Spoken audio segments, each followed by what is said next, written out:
रोहित शर्मा को भगवान मानते हैं? जी जी। क्यों आप उनको भगवान मानते हैं? और भी तो क्रिकेटर्स हैं। रोहित शर्मा जी को क्यों चाहते हैं और यहाँ से आप रांची क्यों चले गए? आपको क्या सनक पड़ी थी कि आप डायरेक्ट ग्राउंड में जाकर के कूद गए? अच्छा, आगे आप कब मतलब कि चाहते हैं कि हम फिर से रोहित जी से मिले? हाँ बिल्कुल, क्यों नहीं चाहूँगा, क्योंकि मैं उनका बहुत बड़ा फ़ैन हूँ और मेरे वो ईश्वर हैं, तो मैं तो चाहता हूँ कि मैं उनके साथ से जुड़ा रहूँ और उनके चरणों में हमेशा रहूँ। ये खुद भी रोहित शर्मा भी जानते हैं, अगर फ़ैन अपने आपे पे आ जाए तो इस तरह का वाक़या हो सकता है, कोई बड़ी बात नहीं है। और वही हुआ। और वही हुआ भी। तो मैं ये भी चाहूँगा कि अगर रोहित भाई या रितिका मैम इस वीडियो को देख रहे हो तो एक बार इस बंदे से मिलें या फिर इसको अपने पास बुला लें। वहाँ के जो थाना के प्रभारी थे या फिर व्हाटएवर, मुझे प्रूफ करना था कि ये गलत नहीं है। He is a diet heart fan of Rohit Sharma, that's why he jump in the ground.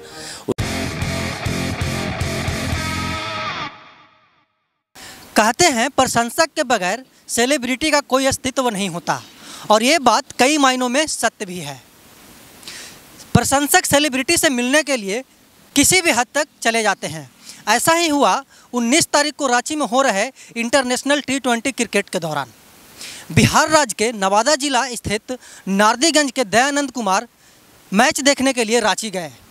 वहाँ पे स्टेडियम में मैच चल रहा था और वो सारे सीमाओं को तोड़ते हुए अपने भगवान रोहित शर्मा से मिलने के लिए ग्राउंड में कूद पड़े। ग्राउंड में कूदने के बाद क्या हुआ क्या नहीं हुआ, ये हम डायरेक्ट उन्हीं से जाकर के बात करेंगे, दयानंद कुमार जी से बात करेंगे कि वहाँ पे वो क्यों गए थे और ऐसा क्या नौबत आन पड़ी थी कि वो सीमा रेखा को तोड़ते हुए ग्राउंड के अंदर चले गए और ग्राउंड के अंदर क्या क्या हुआ। तो चलिए हम उनसे आपको मिलवाते हैं कि दयानंद क्या कहते हैं। नमस्कार, मैं अमित चौरसिया और आप देख रहे हैं नालंदा दस्तक। आज हम मौजूद हैं नवादा जिला के नारदीगंज बाज़ार में, और हमारे साथ ये जो दोनों शख्स मौजूद हैं वो किसी परिचय के मोहताज नहीं हैं। हालांकि 19 तारीख के पहले कोई इनको नहीं जानता था, लेकिन 19 तारीख को एक ऐसा वाकया घटा कि ये देश ही नहीं बल्कि विदेशों में भी फेमस हो गए। हमारे साथ मौजूद हैं दयानंद जी और उनके दोस्त हैं गौरव जी। दयानंद जी 19 तारीख को भारत और न्यूजीलैंड के बीच T20 टूर्नामेंट हो रहा था रांची में, और उस दौरान क्रिकेट खेलते हुए वहाँ पे टीम इंडिया फील्डिंग कर रही थी, और उस दौरान दयानंद जी डायरेक्ट ग्राउंड में चले गए, बाउंड्री लाइन को तोड़ते हुए, सिक्योरिटी को तोड़ते हुए, और वहाँ पे जा कर के रोहित शर्मा को चरणबद्ध हो गए।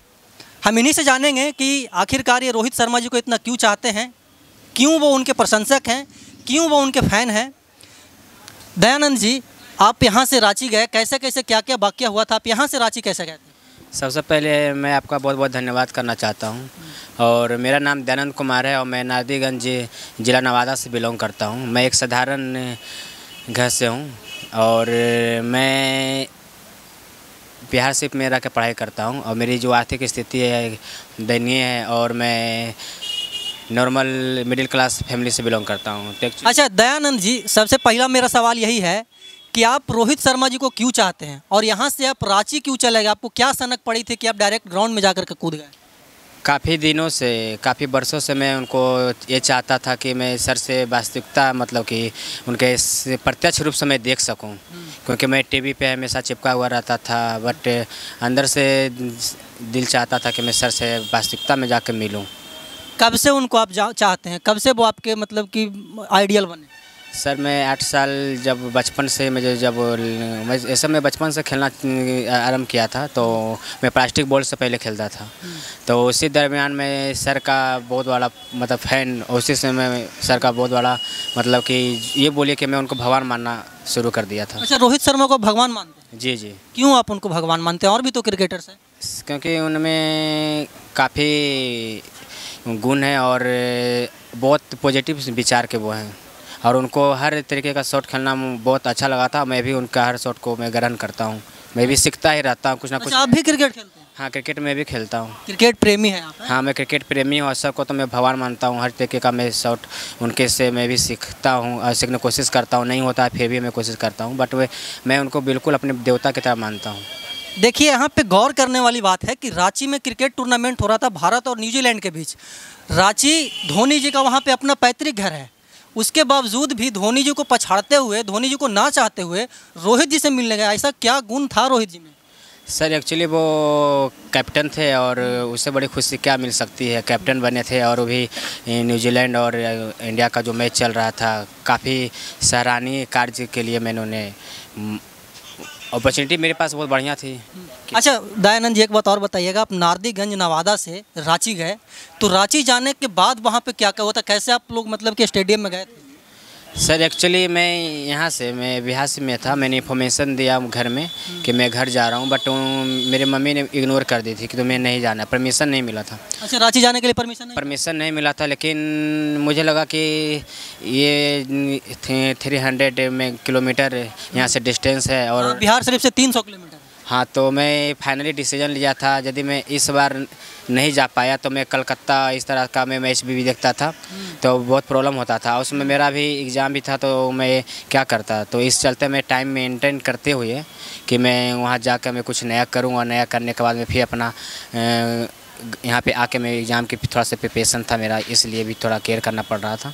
तो इसके चलते मैं वहाँ से रात में मतलब कि मैंने वहाँ रांची पहुँचा, और बस के द्वारा वहाँ पहुँचने के बाद मैंने, मेरा दोस्त है गौरव, उन्होंने काफ़ी सपोर्ट किया है इंटरनल, तो इनके रूम में मैंने रहा, और करीबन मुझे बेचैनी हो रही थी कि मैं जल्द से जल्द वहाँ जाऊँ, क्योंकि टिकट का कोई इशू नहीं था। लोगों से मैं परिचय किया कि भाई टिकट हो सकता है क्या, कि इन्होंने बोला नहीं है, कि इन्होंने ब्लैक के रूप में बताया कि 900 रुपीज़ का है, तो आपको इस तरह से लगेगा। मैं मैक्सिमम वहाँ 8000 रुपीज़ मैंने लेके गया था। अच्छा, 8000 रुपये लेकर गए थे, जिसमें कि मैं पॉकेट में 5000 रुपीज़ 6000 रुपीज़ मेरे पास इनफ था उस समय, क्योंकि मैंने सोचा था कि ब्लैक में भी यदि मिल सकता है, क्योंकि टिकट काउंटर का जो डेट था वो भी क्लोज हो चुका था। तो मैं वहाँ गया था, तो मैं ये देखा कि मैं ले जाता हूँ, हो सकता है कि ऊपर नीचे कुछ हो, तो पॉकेट में पैसे रहेंगे तो कुछ हो सकता है। तो वहाँ बेचैनी था मेरे पास, चला गया वहाँ पे, काफ़ी वहाँ भीड़ थी। अब भीड़ को मैं फेस करना चाह रहा था। ऑटो में पैसा 300-500 रुपया ले लिया था, क्योंकि वहाँ जाने में, क्योंकि अब मुझे टाइम मेंटेन भी करना था, क्योंकि उसमें पहुँचने के लिए वहाँ से 5 किलोमीटर मैंने ये नीचे किया कि अभी मैं आगे नहीं जाऊँगा, क्योंकि सिक्योरिटी बहुत सारा है। तो ऑटो में बहुत भीड़, आगे भी भीड़, तो कैसे जा सकता। तो प्राइवेट गाड़ी, सब गवर्नमेंट गाड़ी भी जा रही थी, तो सिक्योरिटी भी सब था। तो मैं सोचा कि नहीं, मुझे जाना है और मेरे पास इशू है टिकट का, तो मैं क्या करूं। इसके लिए मैंने पैदल वहां से गया, और 5 किलोमीटर डिस्टेंस मैंने पैदल आनंद फानन में वहां गया, टिकट काउंटर स्टेडियम तक मैं गया। टिकट भी काउंटर क्लोज थे। मैं सबके हाथों में जब लहराती हुई जब टिकट मैंने देखा, तो मुझे लग रहा था कि क्या मुझे मिलेगा या नहीं मिलेगा, ये बड़ी दुविधा थी।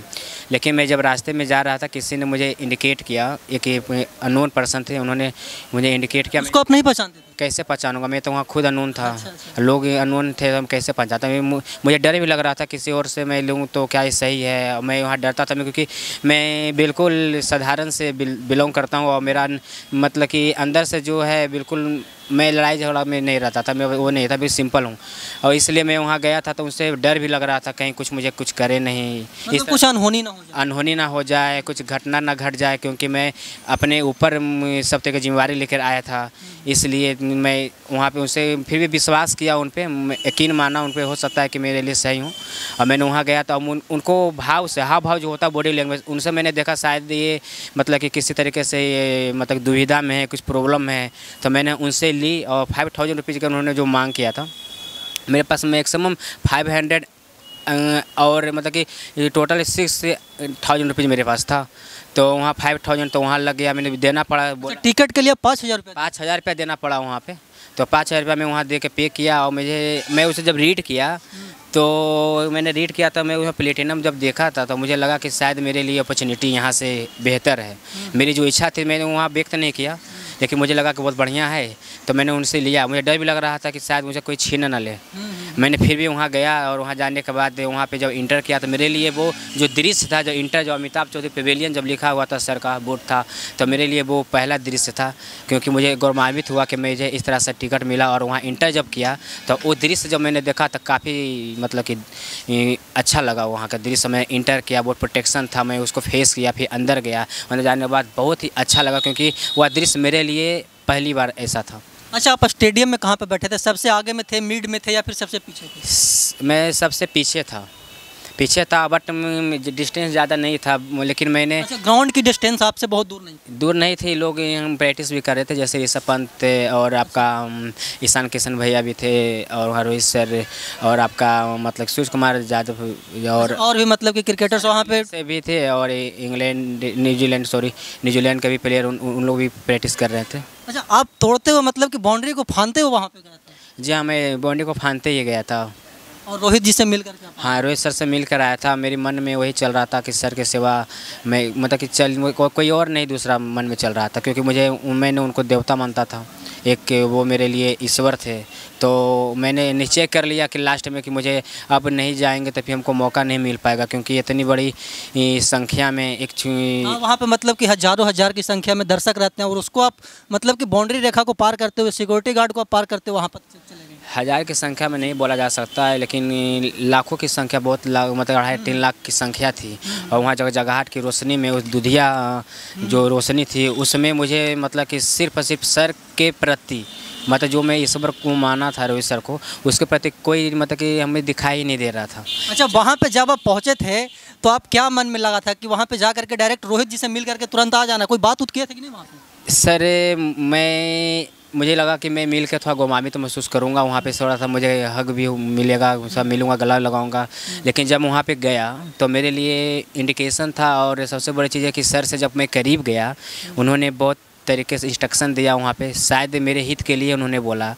तो मैंने उनको भावनाओं को मैंने समझा और मैंने रिस्पेक्ट किया कि सर मेरे हित के लिए किए हैं, और मैंने उनसे चरण स्पर्श किया वहाँ पे, और उन्हें थोड़ा डिस्टेंस बनाया। शायद बबल जो नियम थे मैंने माइंड में नहीं था, बाद में पता चला अपने प्रोटेक्शन का नियम को उल्लंघन किया था, कि सिक्योरिटी गार्ड ने मुझे पकड़ा। मैं उस रिटर्न जितनी तेज़ी में मैंने गया उतनी तेज़ी में रिस्पेक्ट किया। मतलब कि आप ग्राउंड पे नहीं रुके थे? नहीं, बिल्कुल नहीं रुकने की कोशिश की, क्योंकि उन्होंने जब इंडिकेट किया था तो मैंने समझ गया शायद मेरे हित के लिए उन्होंने किया। और जल्द मैंने लौटने की कोशिश भी की, लेकिन सिक्योरिटी गार्ड ने मुझे पकड़ लिया। पकड़ने के बाद उन्होंने बहुत सारे क्वेश्चन भी किए।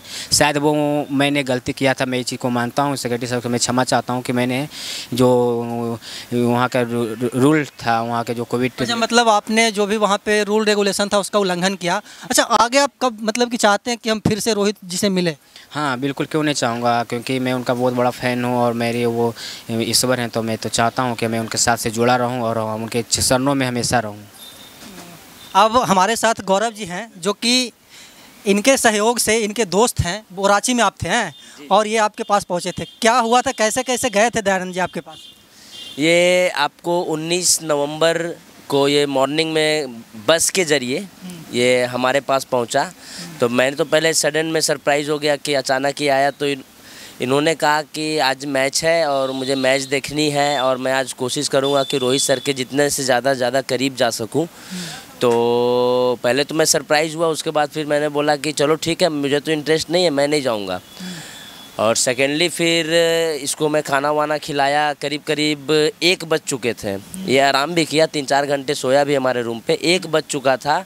फिर ये हड़बड़ाहट इसका बढ़ने लगा कि मुझे जल्द से हाँ जी बिल्कुल, कि मुझे जल्द से जल्द जाना है स्टेडियम, मेरे पास टिकट नहीं है, टिकट कहाँ से मिलेगा, किस जगह का टिकट मिलेगा, मुझे सर से भी मिलना है। दयानंद को मैं बचपन से जानता हूँ। ये करीब करीब 12 साल से, 10 से 12 साल से रोहित शर्मा का बहुत बड़ा फ़ैन है, क्योंकि मैं भी क्रिकेट खेलता हूं। और जब भी ये पुल शॉट लगाता है या फिर हुक शॉट लगाता है तो मैं बोलता हूं कि भाई रोहित भाई का पूरा झलक तुम में दिखता है। तो बहुत अच्छा खेलता है ये भी, और नालंदा डिस्ट्रिक्ट को रिप्रेजेंट भी किया है ये ड्यूज में। किसी कारणवश है कि फाइनेंशियली वीकनेस के कारण ये शायद आगे नहीं जा पाया। बहुत अच्छा खिलाड़ी है। और उस दिन 1 बजे के बाद मेरा क्लास था, मैं तो क्लास चला गया। ये वहाँ पे पहुँचा स्टेडियम पहुँचने के बाद का वाकया ये मेरे को बताया जब ये जेल गया था, तब मैं जेल भी गए थे? जी बिल्कुल। ये 18 से 20 घंटे ये जेल में रहा, हाजत में। और वहाँ से निकालने की प्रतिक्रिया मेरी ही थी कि मैंने पूरी कोशिश लगा दी इसको वहाँ से निकालने के लिए। करीब करीब 13 से 14 घंटा मैं भी वहाँ पे बिताया और बहुत सर से रिक्वेस्ट किया। फिर मीडिया के ज़रिए ही इसको मैं बाहर निकाल पाया, वो समय बताऊँगा। पहले मैं इसके टिकट के बारे में बताता हूँ। ये वहाँ से निकले ये धुरवा के बाद इन्होंने करीब 5500-6000 के आसपास इसके पास पैसा था। मैंने इसको बोला कि 900 का टिकट है, ऑलमोस्ट 1500-2000 में तुमको मिल जाएगा, इतना ले जाने की ज़रूरत नहीं है। बट इसका टारगेट था कि अगर 900 वाला हमको 5000 में भी मिलेगा तो मैं नहीं थी। जी बिल्कुल, इसको मैच देखना इसका सबसे बड़ा इम्पोर्टेंस था। मोटिव था कि रोहित जी से मिलना, और मोटिव इसका इंटरनल मोटिव था। ये सब बात अभी जब ये मिल लिया तब ये खुल रहा है। ये इंटरनल मोटिव था इसका कि मुझे सर से मिलना है। बट अगर सक्षम हुआ तो, अगर उस लायक मेरे को जगह मिला या फिर उस लायक मैं वहाँ तक उनके पास पहुँच सकता हूँ तब। बट अनफॉर्चुनेटली इसको ये प्लेटिनम इनक्लोजर का पास मिला किसी के ज़रिए, शायद वो भी भगवान के ही रूप में आया होगा इसके लिए। और आने में कहीं ना कहीं उसका भी हाथ जी, बहुत बड़ा हाथ रहा है उसका, बहुत बड़ा हाथ रहा है। और प्लेटिनम इनक्लोजर एक आपका VVIP सीट होता है, वेरी वेरी इंपॉर्टेंट पर्सन के लिए, मतलब कि वहाँ पे आप नॉर्मल पर्सन वहाँ पहुँच नहीं सकते, नॉर्मल लोग वहाँ पे नहीं जा सकता। बट ये 5,000 में उस टिकट को परचेज़ किया।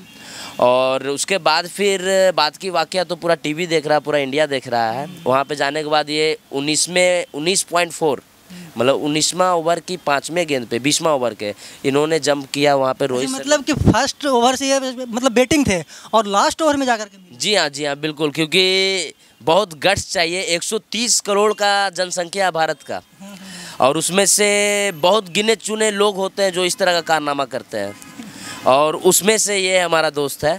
तो जाहिर सी बात है कि हालत ख़राब हो रहा होगा अंदर से इसका कि जाऊं या ना जाऊं, जाने के बाद क्या अंजाम होगा, ये सब बहुत सारे सवालात हैं जो इसके दिमाग में चल रहे होंगे। बट एज ए फ़ैन जो ये 10 साल 15 साल से जो ये कोशिश कर रहा था, तो वो उसको एक अपॉर्चुनिटी मिला प्लेटिनम इनक्लोजर के टिकट के ज़रिए, और ये 20वें ओवर में जाके ये ग्राउंड में जंप कर गया। और अनफॉर्चुनेटली मैं मैच देख रहा था रूम पे हॉटस्टार में। अच्छा।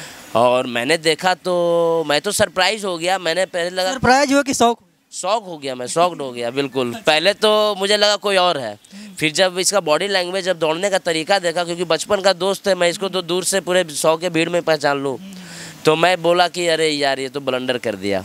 ठीक है, उसके बाद मैं तुरंत धुरवा थाने के लिए निकला उसी समय टेंडम में। अब समझ गया कि अब थाने में ही आएगा ये। बिल्कुल, अब इतना बड़ा आप नेशनल सिक्योरिटी को ब्रेक करते हैं तो आप ये क्यों सोच रहे हैं कि आपको बाइज्जत बरी किया जाएगा, कभी ये हो नहीं सकता है। तो मैं डायरेक्ट थाने के लिए पहुंचा। थाने में करीब मैं 11:30 बजे के आसपास पहुंचा था। जब तक रात में? हाँ, रात में। तो मेरे घर से, मेरे रूम से धुरवा थाने की डिस्टेंस करीब 15 से 20 किलोमीटर थी, और गाड़ी बहुत मुश्किल से मिल रहा था। बट मैं एक टेम्पो हायर किया, टेम्पो के ज़रिए मैं पहुंच गया धुरवा थाने। करीबन वो 400 रुपये के आसपास मुझे पे करना पड़ा, पर पैसा वहाँ मैटर नहीं कर रहा था। मुझे इसके पास पहुँचना था, इसको बचाना था, और मुझे यहाँ तक कि वहाँ के जो थाना के प्रभारी थे या फिर व्हाटएवर, मुझे प्रूफ करना था कि ये गलत नहीं है। He is a diet hard fan of Rohit Sharma, that's why he jump in the ground. उसके बाद फिर मैं वहाँ पहुँचा तो वहाँ पे एक अधिकारी थे, उन्होंने कहा कि बाबू आज तो कुछ नहीं हो सकता है, आप कल सुबह आइए। 11 बजे? हाँ, 12 बज रहा है और थाना प्रभारी भी नहीं थे। तो मैं बोला वो तो सर ठीक है, बट मैं इससे एक बार मिलना चाहता हूँ। तो वो हमारी रिक्वेस्ट को उन्होंने रखा और मुझे 11:30 बजे रात में ही इससे मुलाकात करवाई। तो ये बहुत डरा हुआ, सहमा हुआ था, पर ये अंदर से बहुत खुश भी था। इसका सबसे पहला वर्ड रहा, जैसे मैं ये जेल में था तो मैं इसको जैसे रोहित सर से मिल, तो ये इसका सबसे पहला वर्ड था कि आज मेरी मनोकामना पूरी हो गई। पर सर ने आशीर्वाद नहीं दिया, दूर से ही दिया, ये मेरे को ये बात बोला। तो मैंने इसको यही बताया कि भाई बायो बबल का क्राइटेरिया है, किसी भी प्लेयर को बाहरी आदमी से मिलने की अनुमति नहीं है, तुम सर को भी बैन करवा दोगे। तो ये बात को मैं समझाया, तो ये अपसेट था कि सर दूर से ही आशीर्वाद दिए। तो मैं इसको समझाया कि क्या कारण था दूर से आशीर्वाद देने का। बेसिकली गांव का लड़का है, इसको हर चीज़ नहीं पता होता है। इसके बस धुन में था कि सर के पास जाना है, सर को गले लगाना है, उसके चरणों में लेट जाना है। तो ये किया भी, ये स्लाइड मारा, पूरा दुनिया देख रहा है। फिर मैं मॉर्निंग में पहुंचा 11 बजे। तो सारे अधिकारियों ने कहा कि इसको जेल होगी, ये वो मतलब कि जेल होने वाली है, इसका कोई ऑप्शन नहीं है। ये BCCI के तरफ से प्रेशर है, और जो JCA के तरफ से प्रेशर है, फिर झारखंड क्रिकेट एकेडमी के तरफ से प्रेशर है। तो हम सब बात को रखते हुए मैंने इसके घर में जो ये रोहित शर्मा का जो भी ये पूजा करता है, आरती करता है, अगरबत्ती जलाता है, हम देखे थे, घर पे गए थे, वो सारा फोटोज़ वगैरह मैंने तुरंत इकट्ठा करना शुरू किया कि जितना जल्द से जल्द हो सके वो मेरे पास आ जाए। तो मैं इसके घर में फ़ोन किया, बोले कि एज सुन एज पॉसिबल आप जल्दी से वो फ़ोटोज़ भेजो, जो ये क्रिकेट खेलता है उसका फ़ोटोज़ भेजो। मतलब कि आई वांट टू प्रूव कि ये गलत नहीं है, मतलब गलत है, तरीका गलत है कि वो जंप किया, बट इसका इरादा गलत नहीं है। मतलब कि ये फ़ैन है, मतलब ये फैन है, मतलब कि किसी प्रकार का वहाँ पे। और सबसे बड़ी बात है कि फ़ैन ही बनाता है सेलिब्रिटी को, ठीक है। तो है नहीं किसी व्यक्ति को सेलिब्रिटी बनाता है। तो ये खुद भी रोहित शर्मा भी जानते हैं, अगर फ़ैन अपने आपे पे आ जाए तो इस तरह का वाकया हो सकता है, कोई बड़ी बात नहीं है। और वही हुआ भी। तो फिर मैं वहाँ से करीब 11 बजे से मैं ये सारे न्यूज़ रिपोर्टर्स वगैरह सबको मैं कोशिश किया, वो धीरे धीरे आते गए, उनको मैं सारा फ़ोटोज़ दिखाया, मैंने उनको विश्वास दिलाया। क्योंकि देखिए ये थाने का क्या प्रतिक्रिया होता है कि वो आपको रिस्पांस जल्दी रिस्पांस नहीं मिलता है थाने का। और हम लोग जिस तरह से मिडिल क्लास लोग हैं कि अनजान शहर में और प्लस वहाँ पे इतने बड़े क्राइम करने के बाद मैं अपने दोस्त को किस मुँह से मैं बचाने गया था वो मैं ही जान रहा हूँ। बट मेरा फ़र्ज़ था, क्योंकि ये मेरे रिस्क पे आया था, बिना घर में बताए हुए आया था, तो मैंने प्रण लिया कि मैं इसको यहाँ से अभी निकालूंगा। इवन इस पे केस हो गया है, प्रोटोकॉल उल्लंघन का केस हुआ है, मैं इसको बेल करा के ला रहा हूँ। इसको फिर से रांची जाना पड़ेगा, हो सके डीएसपी साहब से मिलना पड़े, एसपी साहब से मिलना पड़े, ये झारखंड के, तो रांची के, तो इसको मैं बेल करा के ला रहा हूँ वापस। और बेल कराने में बहुत सहयोग रहा है हमारे जितने भी मीडिया हैं, रांची के मीडिया हैं, जैसे वहाँ के जो स्थानीय मीडिया, हाँ स्थानीय मीडिया है, उनका बहुत सहयोग रहा। उन्होंने मुझे संतावना दिया कि आपके दोस्त को छोड़ दिया जाएगा। मैंने सारे फुटेज को सामने रखा, मैंने ये जो क्रिकेट खेलता है उसके सारे फुटेज को सामने रखा कि देखिए ये लड़का कोई जाने अनजाने में कूदा नहीं है, इसका लक्ष्य था। और ये बहुत बार ये रोहित शर्मा को स्पॉट कर चुका है, ये एयरपोर्ट पर स्पॉट कर चुका है, ईडन गार्डन में भी कोशिश किया है। तो ये चीज़ मैं जानता हूँ, क्योंकि मेरा बचपन का दोस्त है, बहुत करीबी है मेरे। और मैं ये भी चाहूँगा कि अगर रोहित भाई या रितिका मैम इस वीडियो को देख रहे हो तो एक बार इस बंदे से मिलें या फिर इसको अपने पास बुला लें, ताकि जो इसकी जो तहे दिल से जो कामना है, जो ये 12 साल मतलब पास से मिलने का जो, हाँ मतलब कि जो करीब से मिलने का, पैर छूने का, चरण स्पर्श करने का, गले लगने का, ये सब बहुत कुछ चीज़ें होती है जो फ़ैन खुद समझता है कि मैं किस हद तक उनको चाहता हूँ। तो ये चीज़ उनको भी, मतलब मैं चाहूँगा कि उनको भी एहसास हो और ये कोशिश करें रोहित सर की एक बार ज़रूर इस बंदे से मिले। तो हमारे साथ थे दयानंद जी और उनके मित्र गौरव जी, जो कि झारखंड में हुए हर एक वाक़या को बहुत ही विस्तार से बताया, कैसे हुआ था, क्या हुआ था, क्यों गए थे, रोहित जी को भगवान क्यों मानते हैं। दयानंद जी को आप सुन रहे थे और गौरव जी को सुन रहे थे। हम ऐसे ही देश दुनिया की तमाम बड़ी छोटी खबरों से आपको रूबरू करवाते रहते हैं और आगे भी करवाते रहेंगे। तब तक के लिए बने रहे हमारे साथ और देखते रहे नालंदा दस्तक। धन्यवाद। तो अभी आप सुन रहे थे दयानंद जी को, जो कि हमारे हर एक सवाल का प्रमुखता से जवाब दिए और इनका कहना है कि हम रोहित शर्मा जी को अपना भगवान मानते हैं और उनसे मिलने के लिए हमने ये हरकत किया था। हालांकि उनको गलती का एहसास है और वो बता रहे हैं कि अगले बार जब भी हम मिलने जाएंगे तो ये हरकत नहीं करेंगे। हालांकि पुलिस उनको गिरफ्तार किया था और बहुत रिक्वेस्ट के बाद, उनके दोस्त गौरव जी के रिक्वेस्ट के बाद पुलिस दयानंद जी को बाइज्जत बरी कर दी है और गौरव जी और दयानंद जी झारखंड पुलिस को धन्यवाद दे रहे हैं। दयानंद जी ये भी बताए कि हम आगे भी रोहित शर्मा से मिलना चाहते हैं और उनके साथ काम करना चाहते हैं। तो रोहित जी, अगर आप हमारे इस वीडियो को देख रहे हैं तो अपने प्रशंसक यानी कि दयानंद जी को अपने पास बुलाएं और उनको एक बार अपने साथ काम करने का मौका दें। वीडियो जर्नलिस्ट गौतम के साथ नालंदा दस्तक, राजगीर।